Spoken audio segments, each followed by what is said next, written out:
আর যাকে ফিল করবা তাকে বিয়ে করবা, ঠিক কিনা? ভালো না বাসলে বিয়ে করা যাবে? কথা বলেন না কেন? বিষ্ণু ইসলাম বলেছেন, যে যাকে বিয়ে করবে সেজন্য তার এমন কিছু দেখে নেয় যেটা দেখার ফলে তার প্রতি তার ভালোবাসা সৃষ্টি হয়। এটা সুন্নাত। হয়তো আপনি মেয়েটার কথা বলার স্টাইল দেখলেন, কিভাবে হাঁটে, তার চাহনি, তার হাসি, এগুলো দেখে তার প্রতি আপনার একটা ভালোবাসা হৃদয়ে জন্মাই দিবে কে? ভালোবাসা না জন্মাইলে বিয়ে করতে পারবেন? কথা বলেন না কেন? আব্বা আম্মা একটা ধরে নিয়ে আসছে, তারপরে কবুল বলা যাবে?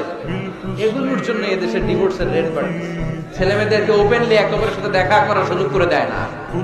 বিয়ের আগে মুরব্বীদের সুপারভিশনে কথা বলা, দেখার সুযোগ করে দিবে। যখন পূর্ণাঙ্গ ভাবে দেখা দেখি হয়ে যাবে, আল্লাহর উপর তাওয়াক্কুল করে কবুল বলে ফেলতে হবে, ঠিক কিনা? এজন্য স্কলাররা বলে, ইদা লা তাকনা লা তাতাযাওয়াজ, যদি তোমার ভালো না লাগে বিয়ে করবে না।